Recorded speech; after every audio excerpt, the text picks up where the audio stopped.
శ్రీగురుభ్యో నమ. హరి ఓం. బ్రహ్మనాడి ప్రేక్షకులు నమస్కారములు. నేను మీ బ్రహ్మ ఆచార్యులు. ఈరోజు ఈ వీడియోలో పంచభూతాల గురించి, అంటే ఏ రాశి ఏ తత్వం కలిగి ఉంటుంది, అది మనపై ప్రభావం ఏ విధంగా చూపిస్తుందో ఈరోజు తెలియజేయబోతున్నాను. భూమి మీద పుట్టిన ప్రతి ఒక్క మానవుడు కూడా పంచభూతాత్మకంతో నిర్మించబడి ఉంటాడు అన్నమాట.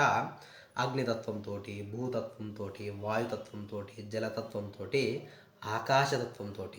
అగ్నితత్వం అంటే మన శరీరంలో ఉండే వేడి కావచ్చు, శక్తి కావచ్చు, ఈ విధంగా మన కంటి చూపు కావచ్చు.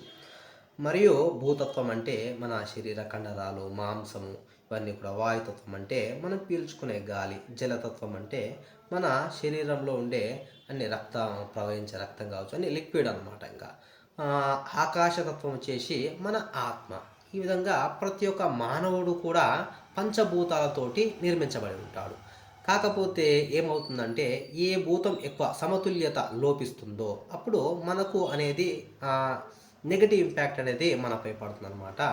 అది ఏ విధంగా పడుతుంది, ఏ రాశుల వారికి ఏ భూతం అనేది ఎక్కువ శాతంలో ఉంటుంది అనేది ఇప్పుడు మనం తెలుసుకోబోతున్నాం అనమాట. మేషరాశి వారు, సింహరాశి వారు, ధనస్సు రాశి వారికి వీరికి అగ్నితత్వం అనేది ఎక్కువగా ఉండడం జరుగుతుంది అనమాట. అగ్నితత్వం ఎక్కువగా ఉండడం ద్వారా వీరికి ఏ విధంగా అంటే, వీరికి షార్ప్ మైండ్ ఉంటుంది, వేడి శరీరం కలిగి ఉంటారు, ధైర్య సాహసాలు కలిగి ఉంటారు, పోరాడే తత్వము, పట్టుదల అనేటిది వీరికి చాలా ఎక్కువగా ఉంటుంది. ఈ రాశి వారికి మేషము, సింహము, ధనస్సు. ఈ రాశిలో పుట్టిన వారు ఏదైనా సరే ముందు ఉండి పని చేస్తారనమాట. రాజకీయ నాయకులు కావచ్చు, పోలీస్ ఆఫీసర్ కావచ్చు, డాక్టర్స్ కావచ్చు, వీళ్ళందరూ కూడా ఈ రాశిలో పుట్టిన వారు ఉంటారనమాట. దేనికైనా సరే ముందు ఉండి నడిపించే తత్వం అనేది వీరికి ఉంటారనమాట. వీళ్ళకు భయం చాలా తక్కువగా ఉంటుందన్నమాట. దేనికైనా సరే ముందుకు వెళ్ళి ముందు నిలబడి పెద్ద మనుషుల్లాగా పనిచేసే తత్వం అనేది వీరికి ఉంటుంది. ఎప్పుడైతే అగ్నితత్వం సమతుల్యత లోపిస్తుందో, అంటే నెగిటివ్ ఇంపాక్ట్ ఏ విధంగా పడుతుంది అంటే, అనవసరం అయిన దానికి కోపం రావడం కానీ, చిన్న విషయాలకు కానీ కొట్లాడపడడం కానీ, ఇలాంటి నెగటివ్ అనేది వీళ్ళకు ఉంటుందన్నమాట, ఈ రాశి వారికి సహజంగా. నెక్స్ట్ మనము భూతత్వ రాశుల గురించి తెలుసుకుందాం అనమాట. వృషభ రాశి, కన్యా రాశి, మకర రాశి. ఈ భూతత్వ గల రాశులకు ఏ విధంగా ఉంటుందంటే, వీరికి ఓర్పు, సహనం, కష్టపడి పనిచేసే తత్వము. అంటే ఎక్కువ సర్వీస్ చేయడానికి, లాభం రాకపోయినా సరే వీరు సేవా పనులు చేయడంలో, దేవాలయాలలో కావచ్చు, లేకపోతే హాస్పిటల్లో కావచ్చు, ఎక్కడైనా సరే సేవా పనులు చేయడం కానీ, ఇప్పుడు మన అమ్మ మనకు అన్ని విషయాల్లో వంట చేయడం కానీ, అన్ని విషయాలు అంటే నిస్వార్థంగా పనిచేయడం. వ్యవసాయదారుడు పంట పొలాల్లో వేసే పంట మనకు లాభం వచ్చినా రాకపోయినా పండించి దేశం కొరకు ఉపయోగకరంగా మారుస్తూ ఉంటాడు. ఆ విధంగా అలాంటి పనులు ఏవైతే ఉంటాయో అలాంటి పనులు చేయడంలో ఈ వృషభ రాశి వారు, కన్యా రాశి వారు, మకర రాశి వారు ముందు ఉంటారన్నమాట. వీళ్ళకు ఆ భూతత్వం అనేది సమతుల్యత లోపిస్తుందో వీరికి బద్ధకం అనేది ఏర్పడుతుంది. ఆ బద్ధకం ద్వారా వీరికి నెగటివ్ ఇంపాక్ట్ అనేది ఉంటుందన్నమాట. నెక్స్ట్ వాయుతత్వ రాశులు ఏవి ఉన్నాయంటే, మిథున రాశి, తులారాశి, కుంభరాశి. ఈ వాయుతత్వ రాశి వారికి ఏ విధంగా అంటే, ఊహాశక్తి ఎక్కువగా ఉంటుంది, క్రియేటివిటీ, కొత్త ఆలోచనలు, బిజినెస్ అనమాట. వీరికి ఎక్కువగా బిజినెస్ చేసే ఆలోచన ఉంటుందన్నమాట.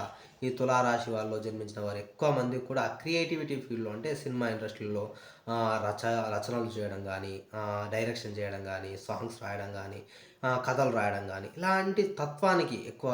మరియు ఏదంటే కొత్త కొత్త బిజినెస్, కొత్త కొత్త ఆలోచనలు ఏమన్నా ఎక్కడైనా సరే రూపుదిద్దుకుంటున్నాయంటే, అందులో ఎక్కువ మనకు కనబడే రాశి వారు ఎవరు ఉంటారంటే, మిథున రాశి వారు, తులారాశి వారు, కుంభరాశి వారు. ఎప్పుడైతే దాని సమతుల్యత లోపిస్తుందో వారు ఏ విధంగా అంటే, వాళ్ళ మనస్సు అనేది నిలకడ ఉండదన్నమాట. మరియు ఒకరి దగ్గర మాటలు చెప్పి ఇంకొకరికి చెప్పడం కానీ, ఇలాంటి నెగిటివ్ ఇంపాక్ట్స్ తోటి ఈ రాశి వారు ఎప్పుడైతే ఆ వాయుతత్వం సమతుల్యత లోపిస్తుందో వారు ఇబ్బంది పడుతూ ఉంటారనమాట. లాస్ట్ మనము చూసే తత్వం ఏంటంటే జలతత్వం అనమాట. కర్కాటక రాశి వారు, వృశ్చిక రాశి వారు. ఆకాశతత్వమైన మీనరాశి కూడా వీరికి జాలి, దయ, కరుణ ఎక్కువగా ఉంటుందన్నమాట. ఎవరిని పడితే వాళ్ళని నమ్మడం కానీ, చాలా సెన్సిటివ్ ఉండడం కానీ, ఓవర్ థింకింగ్ కానీ, చిన్నదానికి కూడా ఎక్కువ రియాక్ట్ అయ్యే తత్వం అనేది ఈ జల కర్కాటక రాశి, వృశ్చిక రాశి మరియు మీనరాశి వారికి పుట్టిన వాళ్ళలో ఎక్కువగా ఉంటుందన్నమాట. వీరు ఎక్కువగా ఒంటరితనం ఇష్టపడడం కానీ తక్కువ మంది ఫ్రెండ్స్ కలిగి ఉంటారనమాట. ఈ అన్ని రాశులలో మనం ఎవరినైనా అడగాలైనా సరే, అంటే నమ్మించి వాళ్ళ దగ్గర నుంచి ఇలా తీసుకోవాలన్నా కానీ ఈ జలతత్వ రాశుల వారి దగ్గర నుంచి చక్కగా వాళ్ళని చిన్నగా మనం ఒప్పించి తీసుకోవచ్చు అనమాట. ఈ విధంగా ఈరోజు మనం రాశుల గురించి డిస్కస్ చేసుకున్నాం కదా. ఈ వీడియో ద్వారా కొద్దిగా మీకు పంచభూతాల గురించి తెలియజేసాను అనుకుంటున్నాను. అందరు గనక ఈ వీడియో నచ్చినట్లయితే దయచేసి లైక్ చేయండి, షేర్ చేయండి, సబ్స్క్రైబ్ చేయండి. శుభం భూయాత్.